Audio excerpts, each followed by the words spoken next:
Hi, my name is Mike Petrella, and you're watching In the Gym. Today we have a fantastic guest with us, Tyler Hobson. Tyler is the creator of the Pendulum machines, a former competitive powerlifter, and he comes to us today from Montgomery, Texas. Tyler, thank you for being on the show. It's great to be with you guys.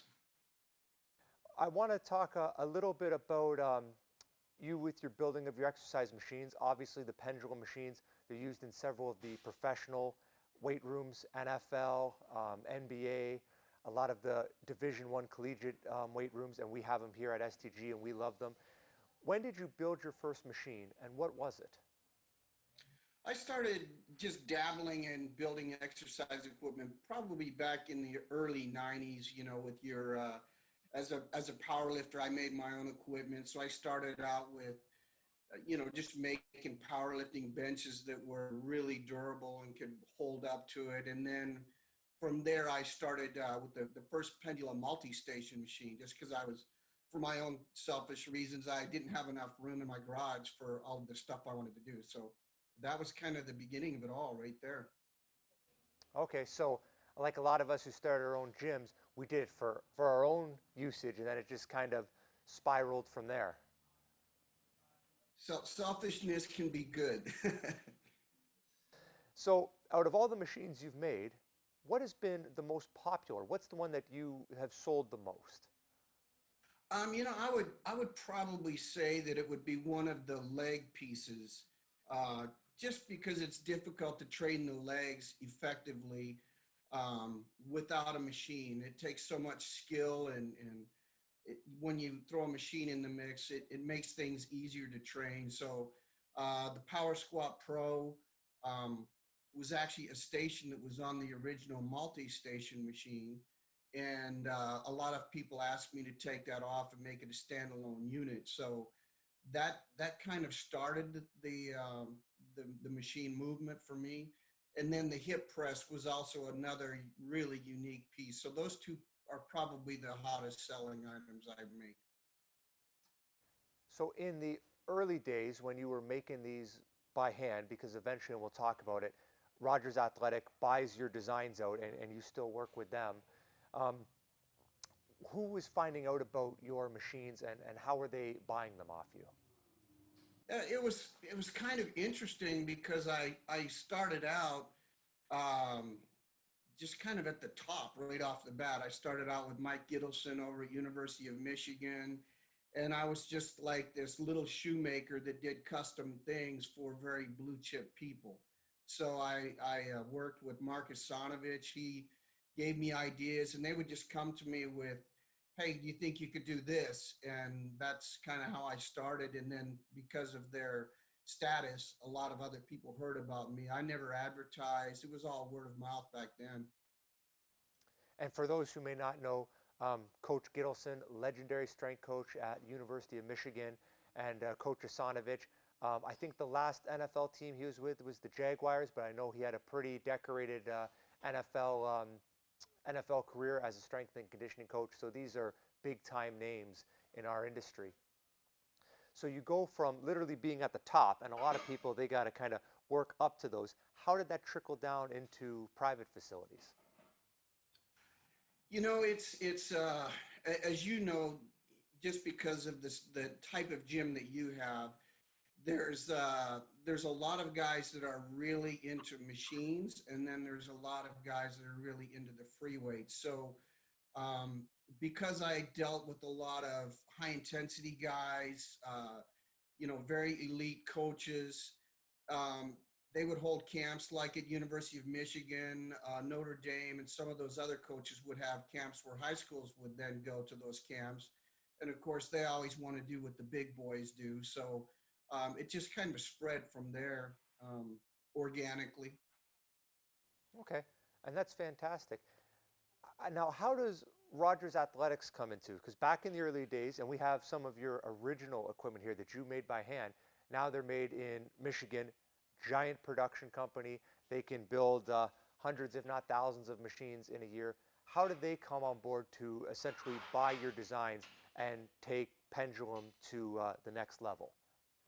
Well, I think what I was looking for was a company that I could work with that could help me move things forward. I knew I would get to a point where I just couldn't grow it by myself anymore. And you need to surround yourself with good people. That's the key to everything, no matter what you're doing. And Rogers, they were in a position where they had a sales force, they had manufacturing capabilities, and I really just wanted to invent product and go out and visit my friends, and they allowed me to do that. They just said, you just invent and just be who you are. It was a perfect partnership with them. Oh, that's fantastic. And now, of course, your equipment can be seen all around the world in some of the biggest gyms that are out there. Um, After the break, I want to get into another big question with you. And I don't want you to give away your secrets, but I am curious on how you design a new machine, kind of what goes into that process. So we're going to be back with Tyler Hobson right after the break.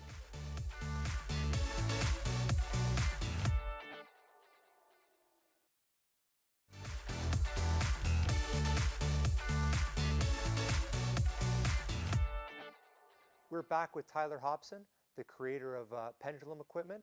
And Tyler, just before the break, we had touched on, I'm curious, without giving away your secrets, because I know there's a lot that goes into this, how do you approach the design of a brand new machine? What's the intellectual process?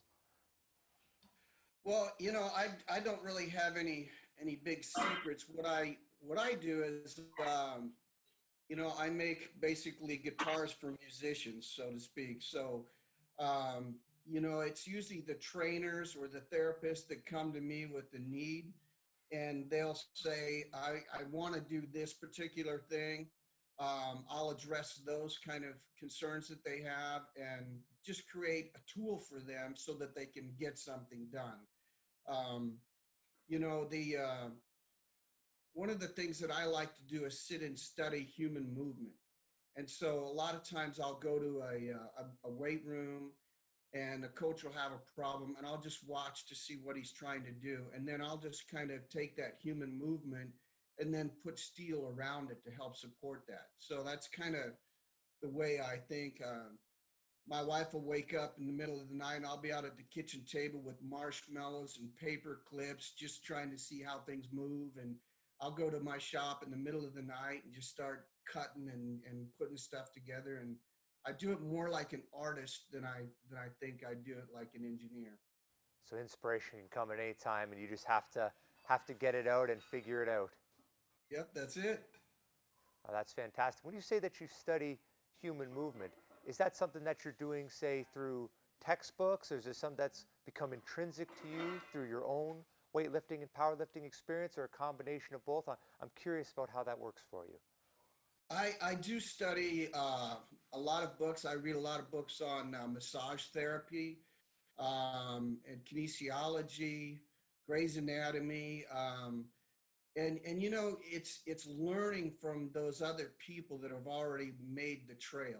It's the greats like Coach Gittleson or Mickey Marotti or Ken Manny or those people. Those are such fantastic role models in our industry, and they're all very accessible people. The Jim Flanagans, and all the people that I'm speaking of, those are the teachers, the wise ones out there that will tell you what it is that made this machine great, or like Jim would tell me, this was an awesome machine. They don't do this anymore. If they did this, it would make it better. And those are the kinds of things I just glean from other people around me. I really like that answer, Tyler, because I find that a lot of people in our industry, they want to be an island unto themselves, and almost everyone who's done something great has had somebody help them along the way. I know I have as well. So I like it when people kind of give credit to the people that have helped them out, because a lot of this stuff has been around for a long time, certainly longer than I've been around. And I really like seeing when someone who's as legendary as you also gives credit to some of the people that helped them out. So that's fantastic. I want to kind of, oh, sorry, go, Tyler. I was just going to say, I think when you do things all alone, you end up being lonely. I mean, if you limit yourself to the scope of what only you have, it becomes very small, and you just I've created so many machines, and then take them and have people test them. And then all of a sudden they're like, well, what about this? And I'm like, wow, I didn't even think about that. I didn't see that coming. And so it makes things better when more people can collaborate on things. Absolutely.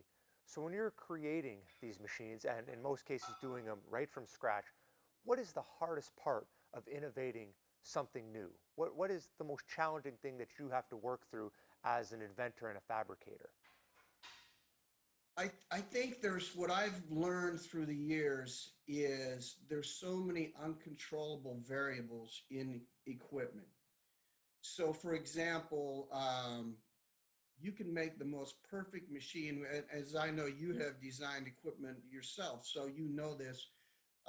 And then you'll go and put it in the hands of somebody, and they're doing a rep at a different speed than what you intended the machine for, which alters the strength curve because now there's momentum taking place, and it just changes the dynamic of everything. So that becomes a big, big challenge that I learned um, early on because I was, I did a lot of stuff with the super slow guys and the high intensity guys. And then all of a sudden I enter into a NFL or a collegiate environment where they're trained more explosively. All of a sudden your equipment does not allow you to train in that environment. So you have to go back and make some adaptations because you can't really tell them how to train. They're the experts. I'm just providing the instrument for their training. So that becomes very difficult. The other big challenge that I think all of the manufacturers face is creating a machine that is adaptive to different sized athletes. So if I create something for a massive Ray Lewis or some giant man like that, or Brian Shaw, all of a sudden it's got to fit a female athlete as well. And that becomes very difficult because of the rotational access of those human beings is completely different. And again, for those who may not know, Ray Lewis, NFL Hall of Famer, Brian Shaw, I believe he's a multiple time world's strongest man. I might have to look that up. And I'm sure you probably know this, Tyler, but Brian Shaw does have several of your exercise machines in his private home gym. Yes, yeah, he. I've had a couple conversations with him, and that was a challenge even for him when I first talked to him on the telephone. His concern was whether the machines would fit him or not, and I ignorantly did not know who he was at the time, and I was like, of course it'll fit you. It fits everybody. And then I saw his picture, and I thought, Houston, we have a problem. This man is a giant. So it was quite a challenge to see if they would actually fit a man that big. Yeah, I think he's something around 6'8", 6'9". He's got to be over 400 pounds, just an absolutely massive individual. And I know that your Pendulum machines are up to the challenge to be built strong enough to handle even output from an athlete as great as Brian Shaw is. We're going to be back with Tyler in just a minute, and we're going to be asking him things about how his involvement with making equipment has changed his life and how it's affected him in the fitness world.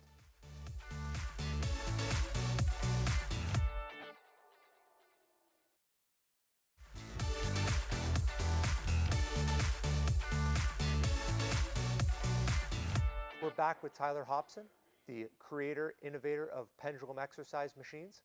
Tyler, I want to talk to you a little bit about, you're such a respected part of the fitness community. As we've already discussed a little bit, and I want to get into it a bit more, your equipment is all over the world in some of the best weight rooms out there.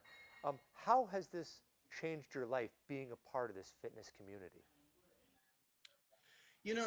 Through the years, I would say I've been doing this like from the early 90s.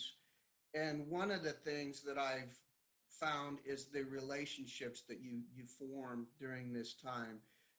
There's just something about the powerlifting community and the fitness community.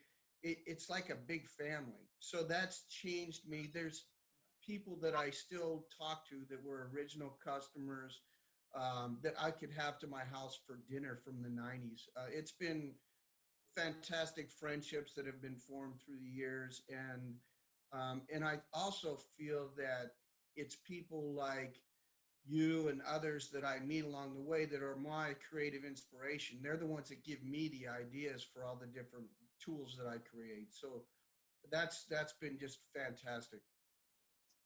So, bit of a side note here. The way me and Tyler originally met was some of his earliest machines went to a gym in Waterloo, Ontario, to Randy Roach, who's been on the show many times.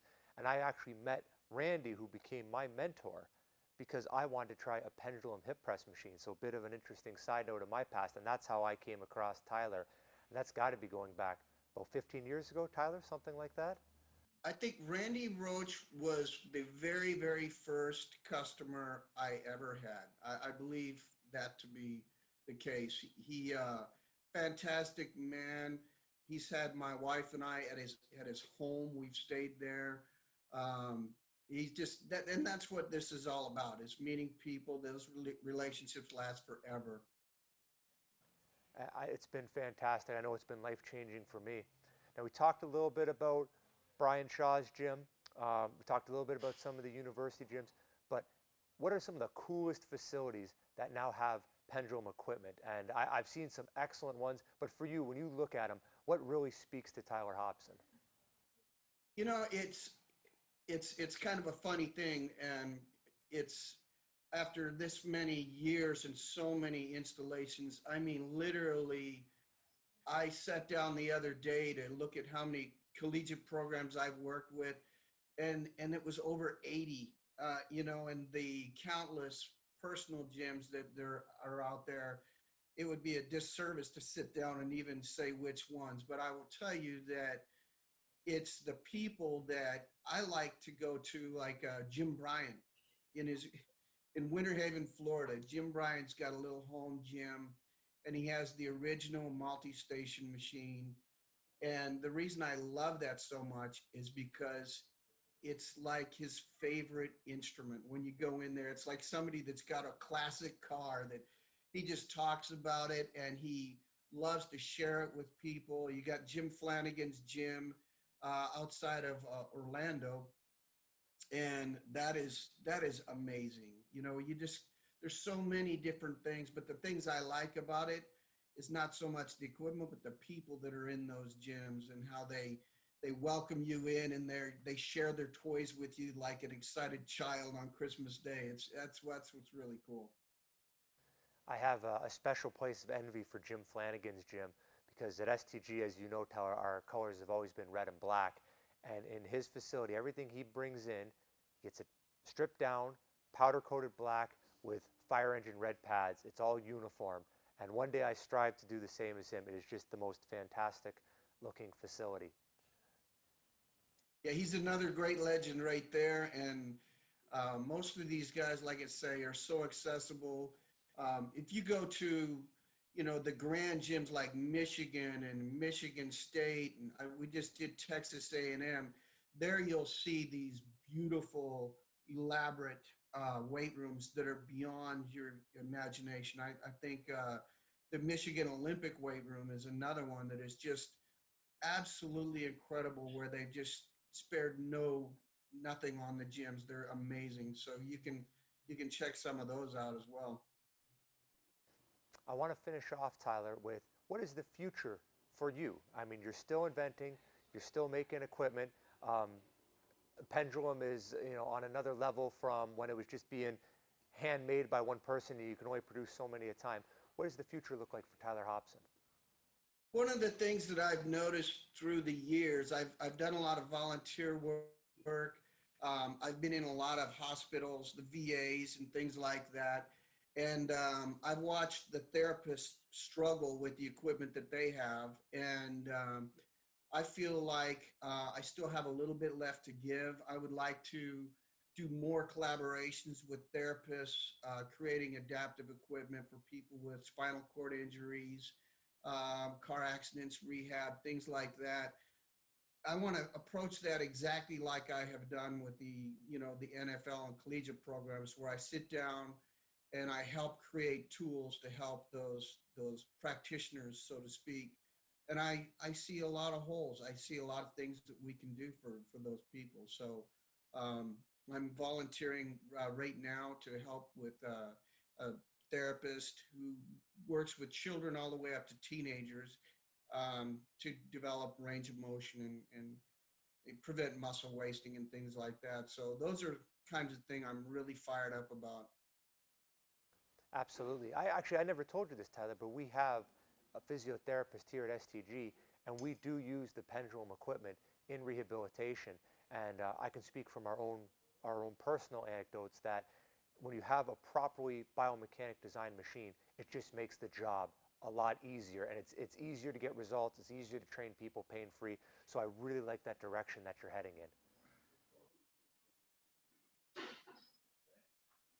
If I can help, if somebody has any needs, or I mean, I'm all in. It's part of giving back, is what it is. That's perfect.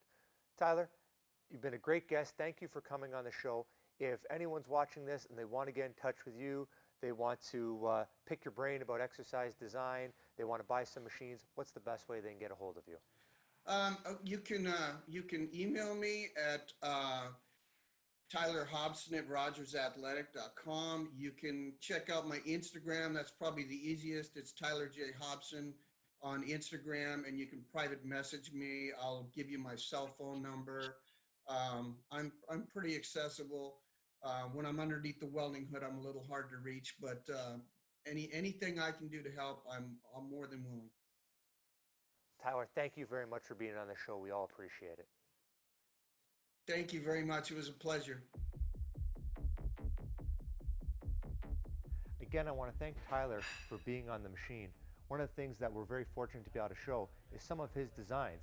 So beside me, we have one of his absolute first generations machine. This is a Pendulum gripper. Back then, he was doing everything by hand. The painting, the welding, heavy duty bearings, tons of stainless steel on this piece.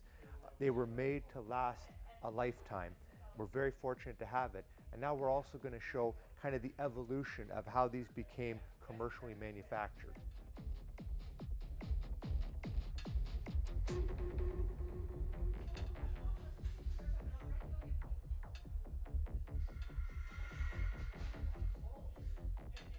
Once Rogers Athletics bought out Pendulum from Tyler, we see this, what I call the second generation of Pendulum machines. And these were just fantastic. They were built with the collegiate athlete in mind. Very heavy duty machines. Everything was built exceptionally overkill. We see stuff like range limiters. Everything about this, we can change the angles, the seat, the movement arms. Even things like massive amounts of plates can be stored on all these machines because these big, strong athletes want to be able to move quickly through the weight room and still use a large amount of resistance. But the same biomechanics were applied to these fantastic machines.